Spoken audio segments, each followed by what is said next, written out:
Terima kasih Tuhan buat persekutuan yang manis pada siang hari ini. Kami merasa Engkau hadir di tengah-tengah kami. Kami buka hati kami lebar-lebar untuk jamahan Roh Kudus-Mu Bapa.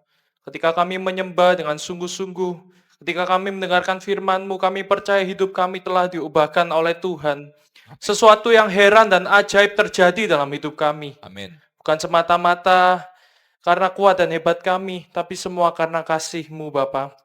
Kini tiba saatnya kami akan mendengarkan firman-Mu.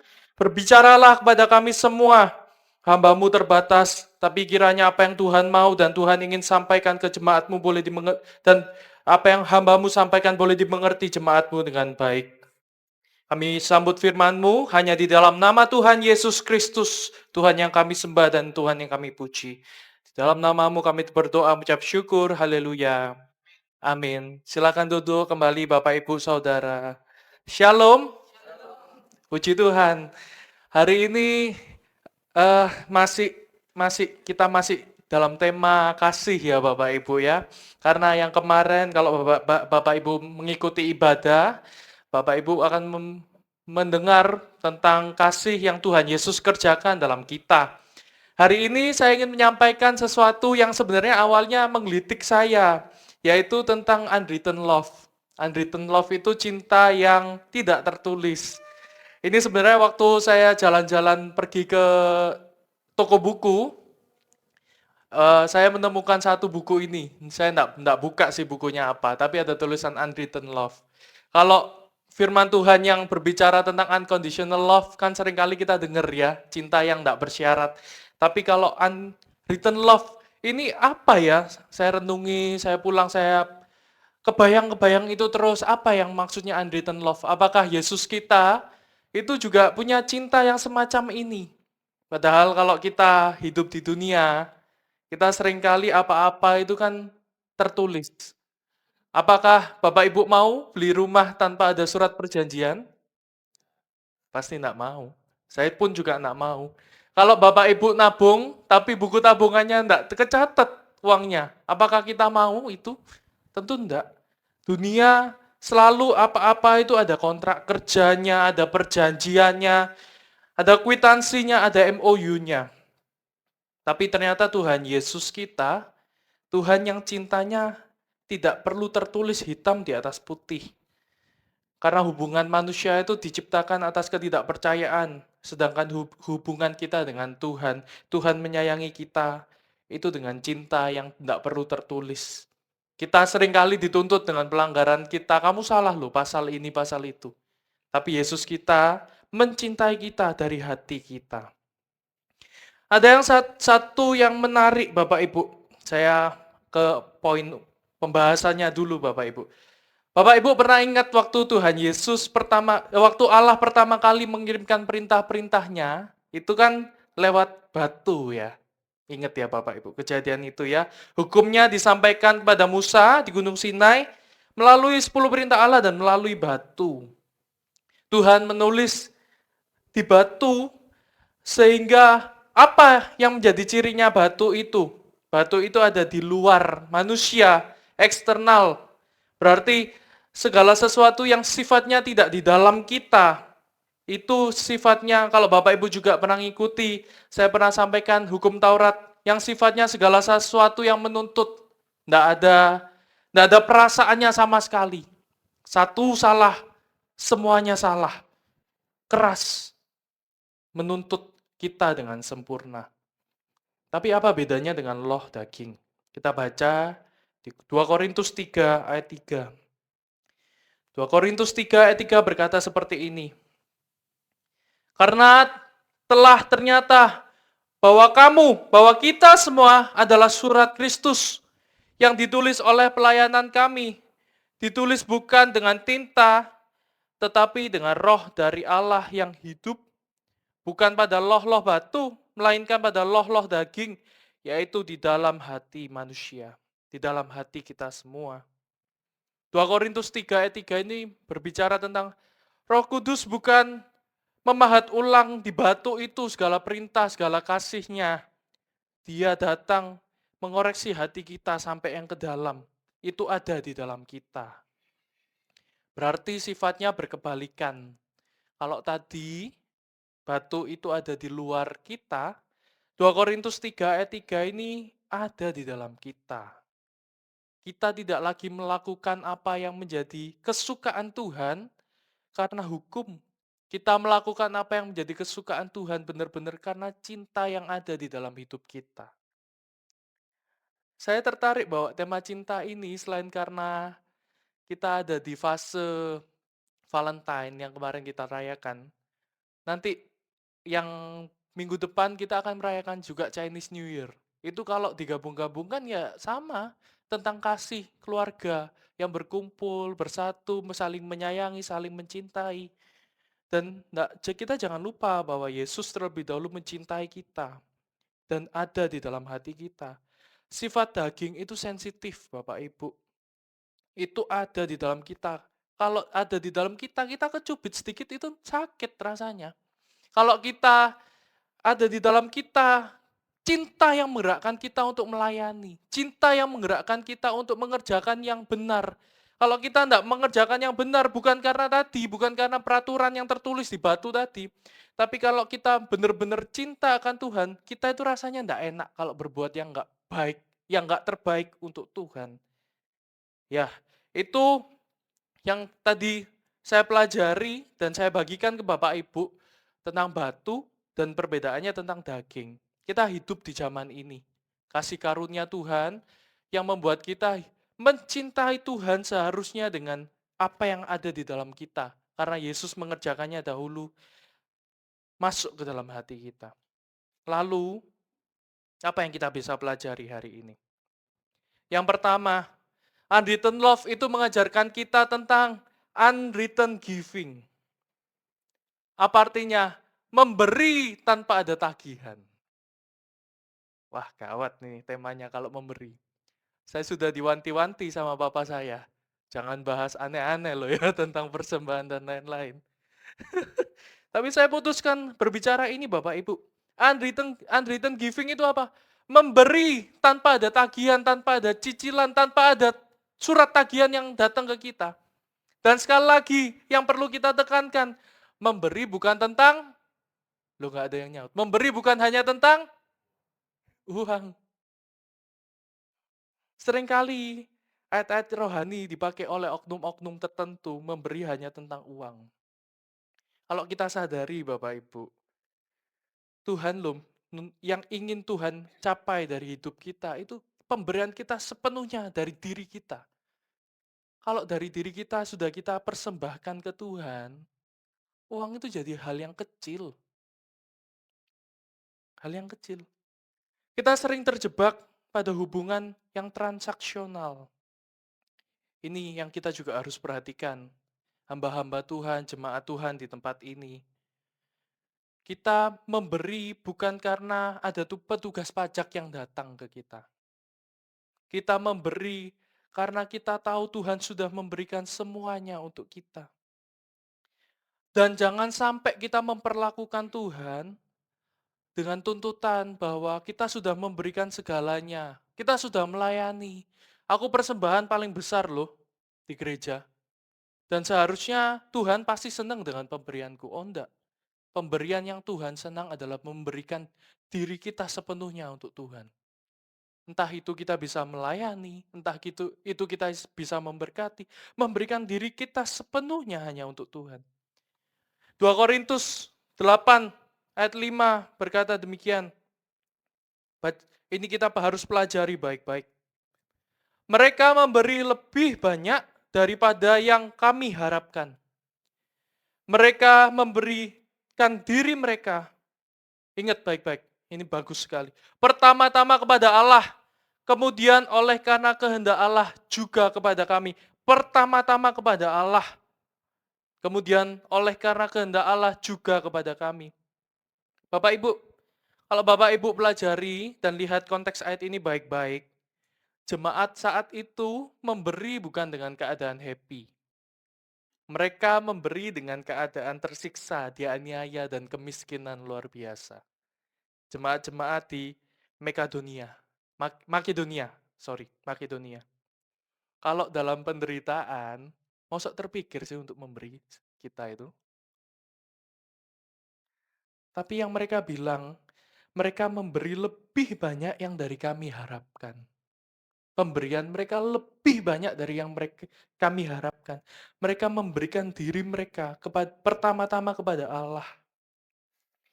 Ini merusak logika kita, orang-orang dunia yang hidupnya pakai standar dunia. Kasih karunia itu melampaui logika matematika. Ini kasih karunia yang Yesus tunjukkan dan diterapkan dalam kehidupan mereka. Dan saya harap jemaat-jemaat di tempat ini juga jemaat-jemaat yang demikian. Memberi dengan melebihi ekspektasi manusia. Pertama-tama kepada Allah, lalu kepada sesama. Hukum itu menghitung batas minimum berapa. Jadi kalau Bapak Ibu pernah dengar, maaf ya, jangan beri cuma segini, tidak menyukakan hati Tuhan. Sekarang Bapak Ibu sadar itu betul apa salah? Salah, salah. Tuhan tidak pernah nuntut pemberian kita secara nominal, secara angka, secara matematis. Tuhan menuntut cuma memberikan diri dengan segenap hati, dengan seluruhnya. Itu yang benar. Kasih itu melampaui batas maksimal. Pertama-tama kepada Tuhan, penyerahan total hak hidup kepada Tuhan. Jadi kalau hari ini Bapak Ibu diciak orang uang, ditipu orang uangnya Bapak Ibu, jangan marah, itu uangnya titipan Tuhan. Bukan uangnya Bapak Ibu. Waktu saya ingat persis, waktu engkong saya, papanya papa saya dipanggil oleh Tuhan. Yang paling saya lihat menderita itu papa saya. Cintanya luar biasa sama engkong saya, sama papanya. Padahal jujur-jujur, sewaktu hidup, tidak semuanya berjalan dengan baik. Ya, saya sering sekali nangis waktu itu. Karena sebegitu kerasnya, banyak proses yang harus diubahkan oleh Tuhan juga. Tapi satu hal yang saya juga terharu waktu papa saya di mimbar, beliau berkata gini, ya ini punyanya papa saya itu punyanya Tuhan. Saya pernah ingat kurang lebih kalimatnya seperti itu. Dan ke keluarga juga. Papa itu punyanya Tuhan. Jadi kalau diambil, jangan marah. Jangan kecewa. Kembali kepada sang pemilik hidup. Segala sesuatu yang kita punya hari ini, suara kita, talenta kita bermain musik, talenta kita untuk menyembah, bahkan kemampuan kita untuk berdiri dan angkat tangan, itu semuanya loh dari Tuhan, Bapak Ibu. Dan kalau hari ini Bapak Ibu tadi WL, mari angkat tangan, Bapak Ibu enggak kasih hati, ini gestur ini, kita menyembah Tuhan. Dengan penyerahan total Bapak Ibu enggak angkat tangan, loh itu loh dari Tuhan. Dan kemudian setelah kepada Tuhan, mereka memberikan kepada kami. Ayo jemaat Tuhan di tempat ini. Taat itu juga berbicara kepada sesama. Mereka tidak berjalan sendiri-sendiri. Mereka bersinergi dan saling bekerja sama. Pertama-tama kepada Tuhan dan juga kepada sesama. Mereka melakukan ini bukan karena dipaksa oleh pemimpin agama mereka. Bukan dipaksa oleh Paulus. Mereka mengerjakan ini karena benar-benar hati ini tidak enak rasanya kalau tidak mencintai dengan sungguh. Tidak enak rasanya kalau tidak memberi dengan yang terbaik. Dan mereka ingat sekali lagi, mereka memberi bukan atas dasar mereka mampu. Mereka happy waktu itu. Mereka tidak cukup waktu itu. Mereka menderita. Tapi mereka memutuskan untuk memberi. Yang kedua, unwritten love itu juga berbicara tentang apa? Yang saya dapat, Bapak Ibu, unwritten love itu juga berbicara tentang unwritten service. Melayani tanpa job desk. Melayani tanpa tuntutan saya di bidang ini. Saya di bidang itu. Ya. Yohanes 13 ayat 3 sampai 5 berkata, Yesus tahu bahwa Bapaknya telah menyerahkan segala sesuatu kepadanya dan bahwa ia datang dari Allah dan kembali kepada Allah. Lalu bangunlah Yesus dan meninggalkan jubahnya. Ia mengambil sehelai kain lenan dan mengikatkannya kepada pinggangnya. Kemudian ia menuangkan air ke dalam sebuah basi dan membasuh kaki murid-muridnya, lalu menyekakannya dengan kain yang terikat pada pinggangnya itu. Bapak Ibu ingat ayat ini pada saat perjamuan malam terakhir. Di konteks budaya Yahudi, yang seharusnya membasuh kaki itu budak terendah. Budak kastanya paling rendah. Tapi yang kita baca barusan, Yesus yang kita puja loh, yang kita akui sebagai raja di atas segala raja. Dia yang mengerjakannya membasuh kaki. Di malam itu tidak ada posisi budak, posisinya kosong. Saya berusaha membayang-bayangkan ya apa yang terjadi hari itu. Waktu Tuhan Yesus ngambil baki tadi ya, Tuhan Yesus mau ngelakuin membasuh kaki. Mungkin waktu itu Petrus, Yohanes, murid-muridnya yang lainnya saling senggol-senggolan. Mungkin ya, saya kebayangnya begitu, saling senggol-senggolan. Mereka bilang, ayo bantuan Yesus, bantuan.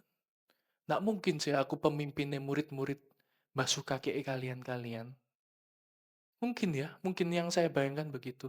Atau yang lain, Yudas mungkin bilang gini, aku ini bendahara. Bendahara ngitung duit, ngitung uang. Nggak mungkin loh, aku basuh kaki kalian. Nggak mungkin dong. Tapi Yesus loh yang mengerjakan ini. Yesus yang melakukannya untuk kita, untuk murid-murid waktu itu. Dia tidak ada job desk untuk membasuh kaki. Tapi dia mengerjakannya. Tidak dengan gengsi. Secara job desk tertulis, Bapak Ibu, dia yang paling tidak pantas mencuci kaki murid-muridnya. Ayolah bayang-bayangin. Pantas tak Tuhan Yesus. Kalau kita hari ini ada Yesus di sini, saya mundur. Yesus yang khotbah. Tolong Yesus yang khotbah. Nggak pantas sih saya yang khotbah hari ini. Tapi Yesus melakukannya sampai bagian yang terendah dia lakukan untuk kita. Dia tidak tunggu SK pelayanan. Dia tidak tunggu dilantik. Dia tidak tunggu segala sesuatu yang terlihat mentereng dari hidupnya untuk orang saksikan. Dia melakukannya terlebih dahulu karena cintanya kepada kita semua. Mari, hari ini kita sadar betul bahwa kalau kita tahu unwritten love yang tadi, yang kita pelajari, Yesus yang mengerjakannya segala sesuatunya terlebih dahulu untuk kita. Sama artinya waktu kita melayani, jangan ikat jubah pelayanan kita apa hari ini. Saya ditempatkan Pak Gembala pelayanan untuk ini. Jadi kalau ada orang sakit, saya nggak perlu ikut lah. Buat apa? Meskipun saya bisa. Saya hari ini tergerak luar biasa untuk berbagi. Tapi karena saya bukan bagian konsumsi, buat apa saya kasih? Buat apa? Wong saya, Pak Gembala nggak nempatin saya di situ kok. Hari ini saya nggak dijadwal sebagai WL. Ya saya nggak usah nyanyi sungguh-sungguh lah. Rupanya yang cukup lah. Wong yang WL yang bisa perform lebih baik. Enggak loh. Cinta, sekali lagi Bapak Ibu, cinta itu membuat kita melakukan kalau yang nggak terbaik itu nggak enak. Kalau yang nggak terbaik itu nggak enak. Itu yang saya lihat. Bukan saya bangga-banggakan papa dan mama saya. Tapi jujur sekali. Habis-habisan luar biasa. Cara mereka menyadari bahwa Tuhan mencintai gereja ini dan jemaat-jemaat. Begitu juga apa yang mereka lampiaskan itu juga kepada gereja ini. Tak main-main. Luar biasa. Unwritten love tidak memandang status. Mereka bergerak dan mau merendahkan diri. Mereka tidak menunggu instruksi. Mereka mengerjakannya berdasarkan inisiatif. Saat gereja butuh support Anda, ini mengingatkan kita juga sejauh mana kita mau hadir dan kita mau peduli untuk pekerjaan Tuhan. Dan terakhir, cepet ya, terakhir ya. Terakhirnya masih banyak, Bapak Ibu. Unwritten faithfulness. Cinta yang tidak tertulis itu mengajarkan kita untuk setia tanpa syarat. Setia tanpa syarat. Kalau saya pelajari dan saya renungkan hari-hari ini, kenapa kok orang-orang setia itu mahal? Karena budaya hari-hari ini itu mengajak kita untuk apa-apa itu menilai dari kacamata dan sudut pandang kita. Bapak Ibu pernah belajar online? Apa yang aplikasi mau setelah kita beli online? Kita terima barang itu. Review kan? Review kan? Bapak Ibu pernah ke depot-depot restoran? Review kami, maka dapat es teh. Ya toh? Pernah toh? Dan Bapak Ibu lakukan kan? Apa yang dunia hari-hari ini sedang pengen kita lakukan? Kita sering sekali ditempatkan sebagai reviewer. Cocok, lanjut. Nggak cocok, nggak lanjut. Nggak ada tuh nilai kesetiaan. Ngapain setia? Apakah kita juga punya mindset yang sama itu kita bawa ke gereja? Nggak cocok aku hari ini lagu itu. Oh, apa bahasa Jawa nggak ngerti aku. Tadi penta belajar. Tanya ke tante ya. Ora itu apa tante? Reni jawab, ora iso, ora iso. Iya, ini yang sedang dunia lakukan kepada kita dan menjadi pola hidup kita sekarang. Kita apa-apa itu nge-review. Gereja kurang dingin sedikit, aduh kepanasan ini. Kedinginan sedikit, gerejanya kedinginan situ itu. Kedinginan. Nggak pernah pas.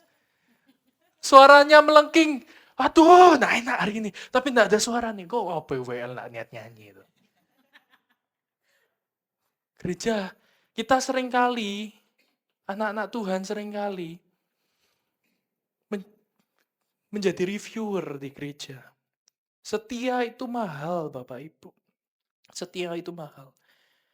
Jangan setia dengan tuntutan bahwa yang kita setiai itu harus sempurna. Kalau nggak sempurna, kita swipe. Kita hilang, kita kabur. Unwritten love itu berbeda. Dia punya prinsip bahwa aku selamanya akan setia walaupun isi sendiri. Setia walaupun apa? Walaupun aku dikecewai. Walaupun aku dipandang sebelah mata sama orang lain. Setia walaupun apalagi yang semuanya itu kita lakukan dan kita memutuskan untuk setia. Pasangan-pasangan setia walaupun pasangannya sudah tidak produktif lagi. Setia walaupun pasangannya cerewetnya setengah mati. Setia walaupun kondisinya tidak enak sama sekali. Kalau Anda melayani Tuhan dalam kondisi yang tidak enak, tidak dapat panggung, orang tidak melihat pelayananmu, orang tidak ada yang muji kinerjamu, tapi Anda memutuskan untuk setia, Anda mahal nilainya di mata Tuhan. Anda mahal nilainya di mata Tuhan. Ini yang kita harus kerjakan. Jangan dikecewakan sedikit, mundur dari pelayanan. Jangan dikecewakan sedikit, akhirnya Anda milih untuk kabur dari Tuhan. Di tempat ini pun Bapak Ibu, mulailah belajar bahwa tidak ada gereja yang sempurna. Tugas kita masing-masing. Kita mengerjakannya hingga kita terus disempurnakan oleh Kristus. Dan kalau Bapak Ibu hari ini memutuskan berkomitmen untuk itu, kita akan ditemui oleh Tuhan sebagai orang-orang yang punya nilai mahal di setiap pribadi kita. Setialah bukan karena gerejanya hebat. Setialah bukan karena gembalanya hebat. Setialah karena Tuhan yang menempatkan Anda di sini dan itu yang hebat. Berhenti dari reviewer. Jadilah keluarga di tempat ini. Bapak Ibu, ada satu kisah yang sering kita dengar, tapi kita tidak pernah perhatian sama satu orang ini. Di tragedi Titanic, ada seorang yang bernama Willis Hartley. Nggak tahu saya bacanya gimana ya. Dia pemain biola. Kalau kita dengar Titanic kan kita ingatnya sama kapal besar yang tertabrak itu ya. Di dalam itu ada satu orang pemain biola, pemain musik Bapak Ibu. Waktu kapal itu menabrak gunung es dan mulai tenggelam, semua orang berebut sekoci. Semua aturan kerja yang tertulis itu mengharuskan demikian kalau ada kejadian tertentu. Tapi orang ini dan bandnya memutuskan untuk bermain musik sampai akhirnya mereka mati. Kontrak kerja mereka hanya menghibur tamu saat makan malam. Tidak ada pasal yang mewajibkan mereka bermain musik sampai kapalnya keram. Kalau mereka hari itu menyelamatkan diri, saya rasa juga tidak ada yang menyalahkan mereka. Tapi apa yang terjadi? Mereka tetap memainkan biola itu, berdiri, dan terus bermain lagu Near My God to Thee, sampai air hanyut menutupi mereka. Kenapa kok mereka kerjakan itu? Tidak ada yang nyuruh mereka. Mereka melakukannya karena cinta yang nggak tertulis tadi itu. Tanggung jawab dan kasih mereka tidak ditulis di kertas, tapi terukir di dalam hati. Mari kita bercermin hari ini, Bapak Ibu. Jangan-jangan kita jadi anak Kristen yang mentalnya sedikit-sedikit kita mutusin untuk buang biola itu. Ya, yang seperti tadi saya bilang, nggak enakan sedikit, ada yang ngomongnya nggak cocok sedikit di hati, kita buang biola itu. Mundur dari pelayanan.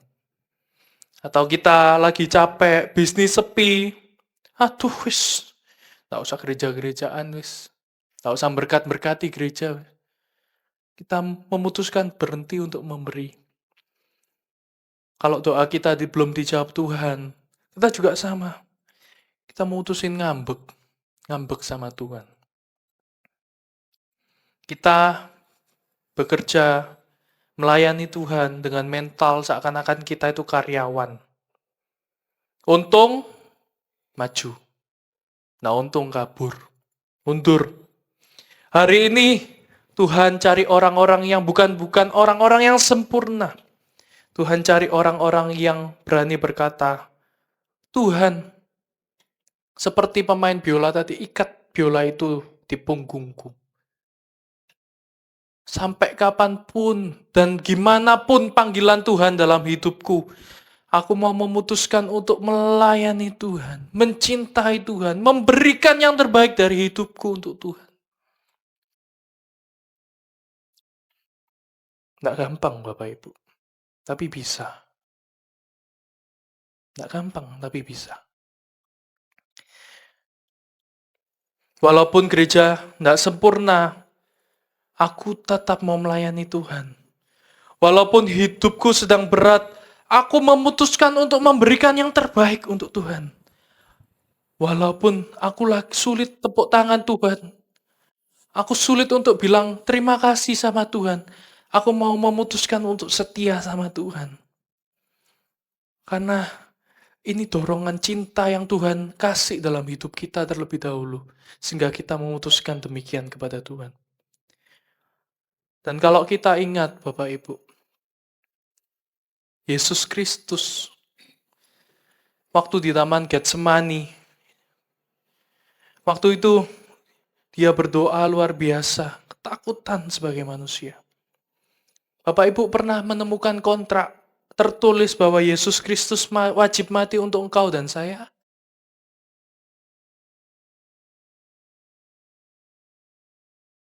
Pernah Tuhan Yesus tanda tangani surat itu? Tidak ada, tidak ada. Tapi kan dia memutuskan untuk mau disiksa. Tidak masuk akalnya begini loh Bapak Ibu. Raja Sorga datang, disiksa oleh manusia yang ciptaannya sendiri. Kita kan seringkali terlalu gampang ya membayangkan Tuhan Yesus disalib ya, disiksa. Raja Sorga datang ke dunia, punya tubuh yang kalau digepuk ini sakit, datang yang nyiksa ciptaannya sendiri. Dia memutuskan untuk mengerjakan salibnya tanpa kontrak. Dia lo bisa panggil malaikat di surga untuk bantu. Dia bisa pakai kealahannya untuk menghindari rasa sakit yang dia terima. Bahkan dia nggak perlu dipermalukan. Tapi dia meninggalkan semua itu. Dia tidak membuang biolanya. Dia melihat itu, dia ketakutan. Darahnya, keringat itu menetes darah. Tapi hatinya mencintai engkau dan saya dengan sungguh. Bapa, jangan kehendakku yang jadi, melainkan kehendakmu yang jadi. Itu yang dia sampaikan. Dia tetap naik di Kalvari. Memutuskan untuk setia sampai akhirnya. Dan dia tidak memutuskan untuk turun dari kayu salib. Sampai mati dia buktikan cintanya kepada engkau dan saya. Sampai terakhir kali dia bilang apa? Sudah selesai. Sudah selesai. Dia melunaskan segala dosa dan pelanggaran kita di kayu salib. Jadi hari ini, kalau tadi kita sudah belajar tentang unwritten love, yang isinya unwritten, saya juga sampai lupa ya, unwritten giving, memberi tanpa harus ada tagihan, unwritten service, melayani tanpa harus ada job desk, tanpa ada jubah yang melekat. Dan yang terakhir, kita juga diajari untuk unwritten faithfulness, setia tanpa syarat. Dengan pengorbanan Kristus, kalau kita memutuskan hari ini kita tidak mau melakukan, sorry, kepacut. Bilang ke sebelahnya, kepacut kamu itu. Ya, ayo belajar hidup kita hari ini. Memberi, sekali lagi bukan hanya tentang uang. Memberikan diri yang terbaik untuk Tuhan. Memberikan hati yang terbaik untuk Tuhan. Tampil apa adanya. Gereja ini jangan dijadikan apa ya Bapak Ibu ya. Kita kalau melayani, melayanilah dengan sungguh seperti kepada Tuhan, bukan ke manusia. Kalau engkau diizinkan hari ini dengan berkat yang Tuhan berikan, apapun itu, talenta, keuangan, pemikiran, bagikan itu. Kita rindu kan? Saya tanya, siapa yang rindu gereja ini dipenuhi oleh orang-orang yang cinta Tuhan, lapar akan Tuhan, haus akan Tuhan? Semua rindu kan? Ini tidak akan terwujud tanpa kita melakukan cinta seperti ini, Bapak Ibu. Dan cinta seperti ini tidak bicara hanya di gereja. Cinta seperti ini itu terpampang nyata justru waktu kita di luar gereja. Orang-orang keluarga kita melihat beda ya sekarang ya. Ada aura-aura putih di belakang. Kalau kita sering lihat drama ya. Ada aura-aura putih di belakang kita. Itu yang seharusnya kita kerjakan di hidup kita. Saya undang WL pemain musik kembali lagi ke depan. Ayo, putusin setia. Putusin melayani Tuhan dengan sungguh. Putusin untuk setia tanpa syarat. Dan itu yang Tuhan mau kita kerjakan pagi hari ini.